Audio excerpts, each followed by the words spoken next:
a second, see if anybody comes in.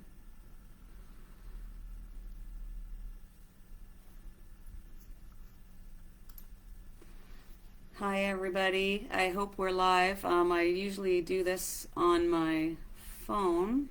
Okay. I usually do this on my phone, so we're trying to get this set up on my laptop, and yeah, that's kind of a first for me. So I hope you're doing all right. We are still here in Ottawa. I'm with Chad. We wanted to give you a bit of an update on our finances. I know there's lots of questions, and just wanted to let you know we haven't skipped the country with all your money. I know there's a lot of rumors going around, and we're just here finally that we have a few minutes that we can send you an update on what's happening. This is my good friend Chad. He has been working his butt off, trying to look after all these finances that you have generously donated. Thank you. Hi, everybody. He's a hero. So, Chad, tell us what's going on. Hi, everybody. Hi, world. First of all, to the donors out there, thank you so much for your generosity in supporting the truckers and the protesters that are protesting, unthinkable mandates, unthinkable passport systems, and that never should have been in place in the first place. And the truckers are heroes, and we thank them for leading the way.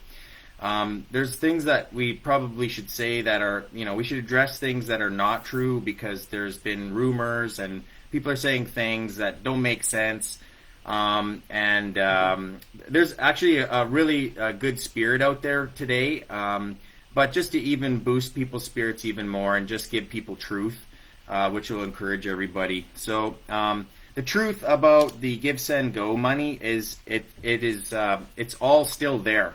Okay, so the government of Canada does not have their hands on the funds. So that's I'm going to debunk that one first.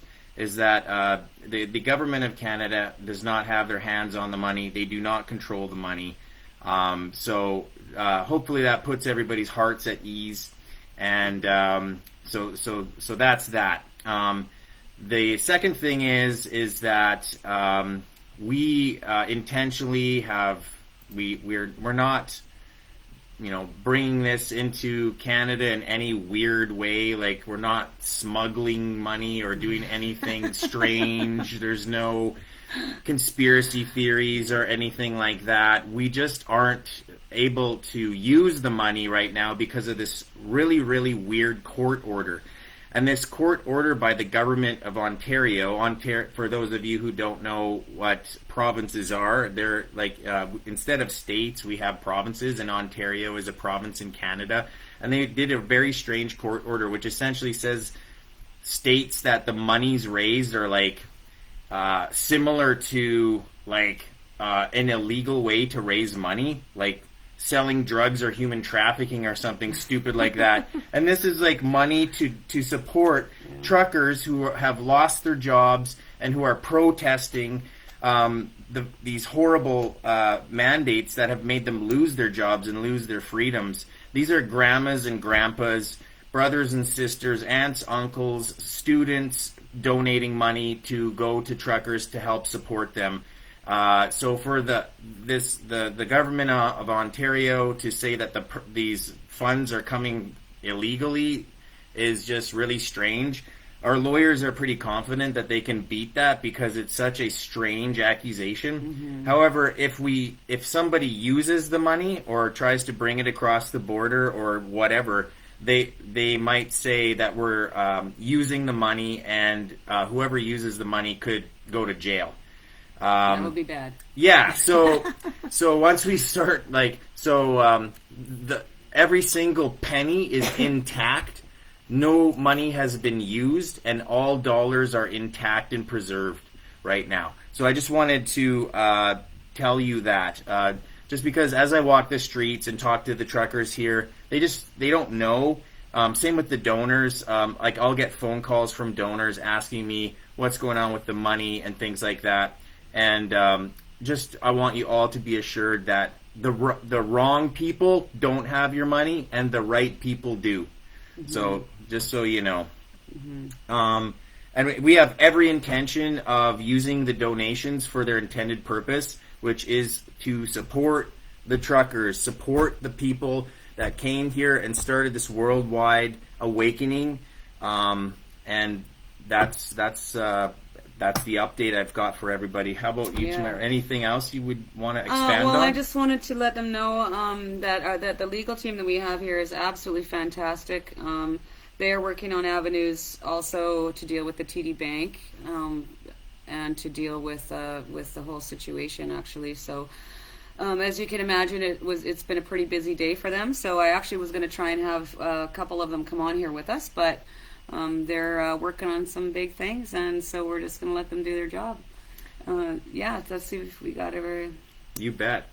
So I see some people are saying, so how can we support the truckers? Should we donate to Give, Send, Go or directly to the truckers? If you have the ability to donate directly to the truckers, somehow, then that's probably, hey, that more power to you. We definitely would steer you that way. Lots of people are giving them direct support, and we're thinking of ways, that maybe we can help facilitate that, or connect you with a trucker or something like that. We're just brainstorming different ways to do that. Of course, the government wants to say that everything is illegal. But we keep being advised that we have a right to protest. We have a right to our charter rights to peaceful assembly, to voice our opinions, to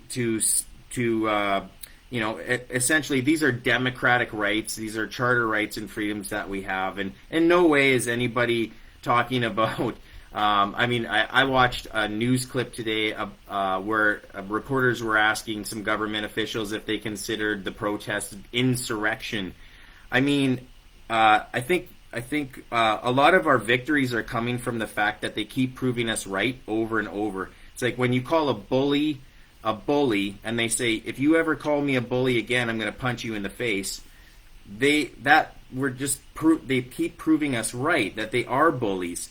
To call a protest treason or insurrection and all that weird stuff, they keep escalating it, and hopefully, I do think the world sees that. I think it's really quite apparent, but going back to the generous donations, everything's intact, and it's going to be obviously used with the intentions of the donors, which is to support the truckers. Absolutely.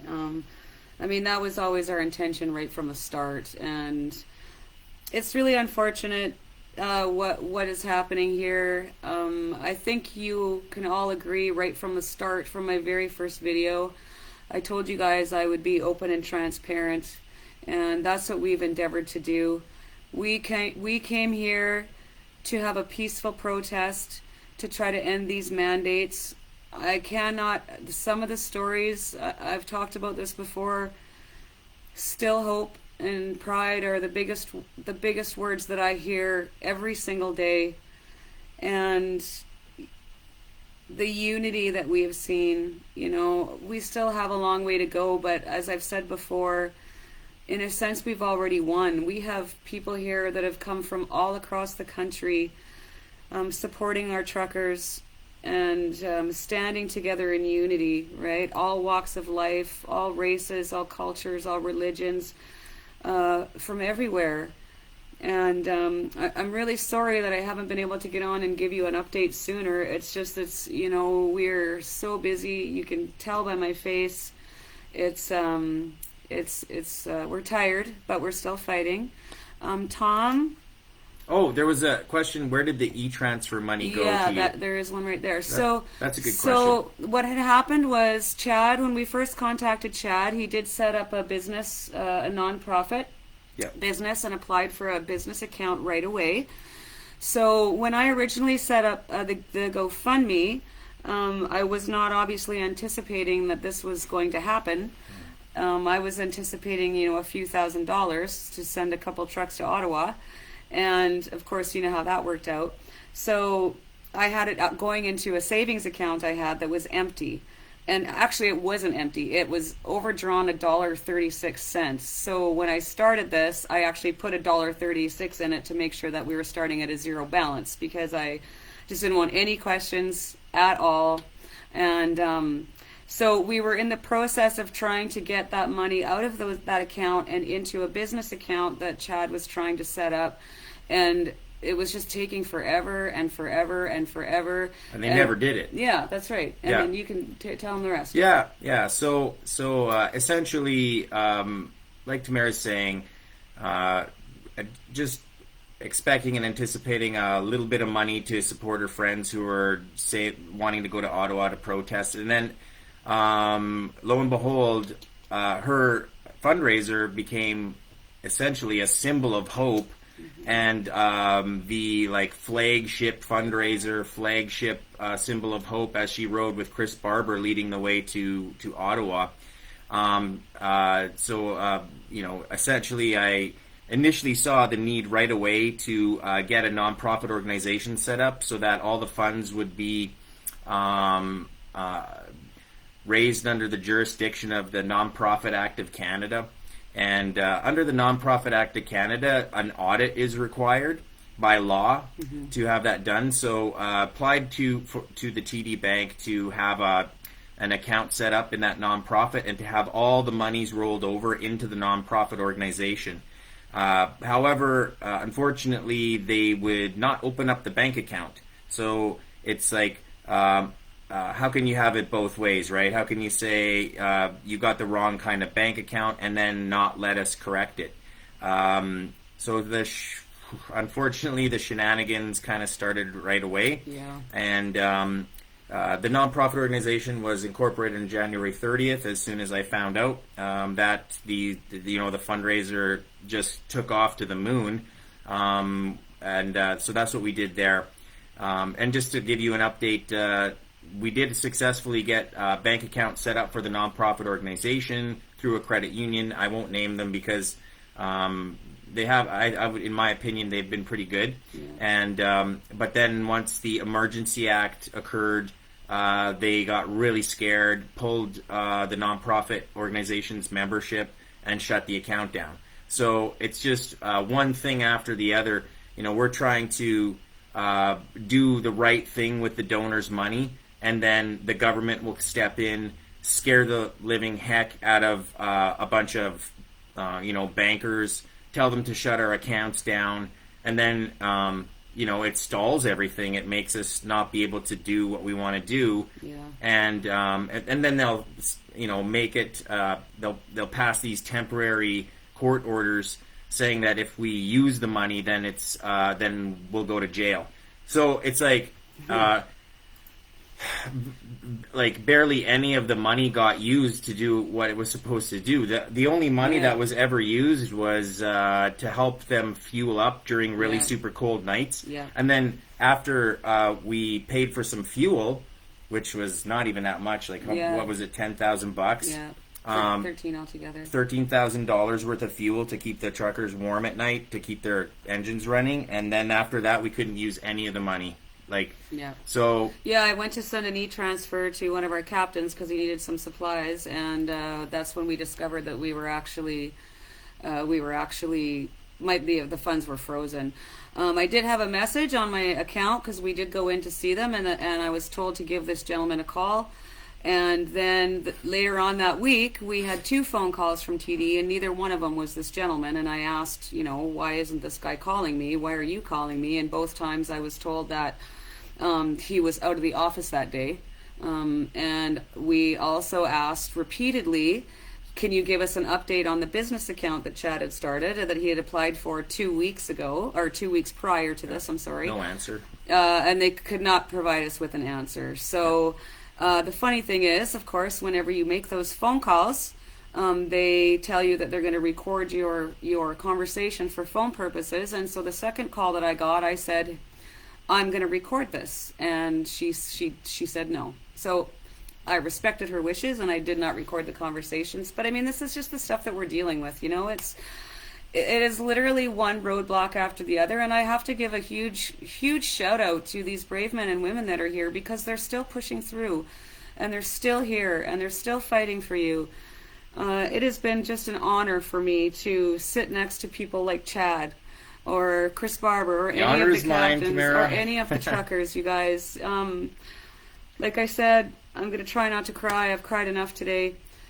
But it's been an emotional roller coaster between seeing all the love and the unity and the togetherness that this has brought, and also hearing the stories of, I hear almost on a daily basis from people, or to my face, if I walk down Parliament Hill or I go out to visit the truckers, I was on the brink of suicide.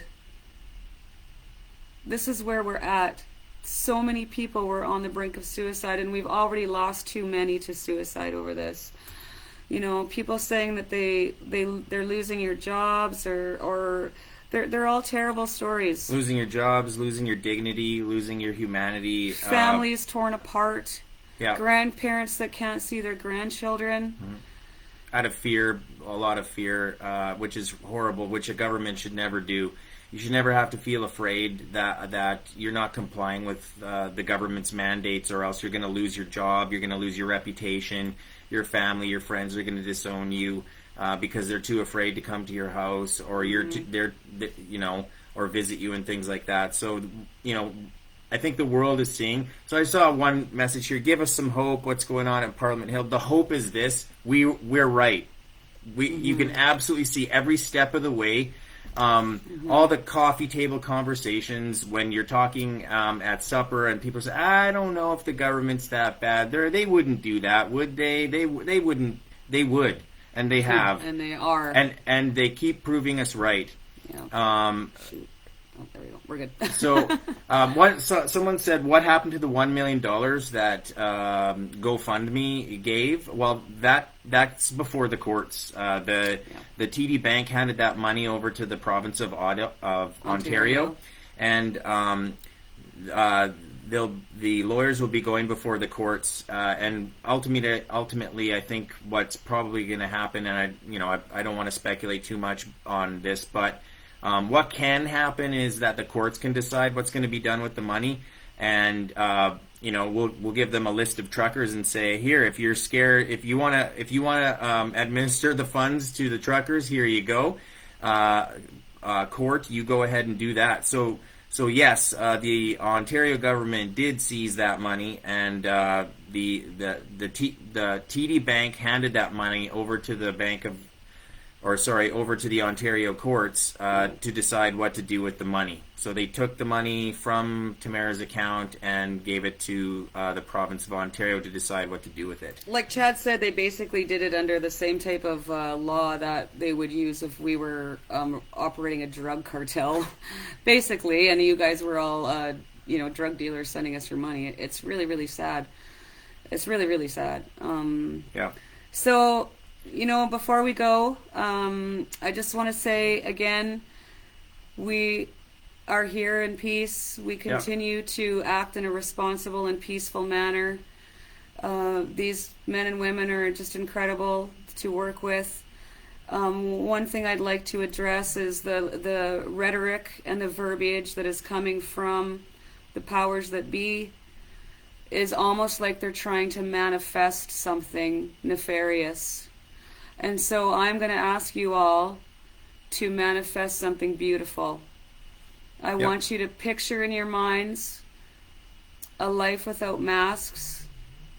I want you to picture in your minds a life with no Vax Pass. I want you to picture in your minds hugging your families and your friends. I want you to picture in your minds a life of peace and a life of freedom and a life of taking care of each other. And if you could be here on the ground with us, you would see that is what is happening.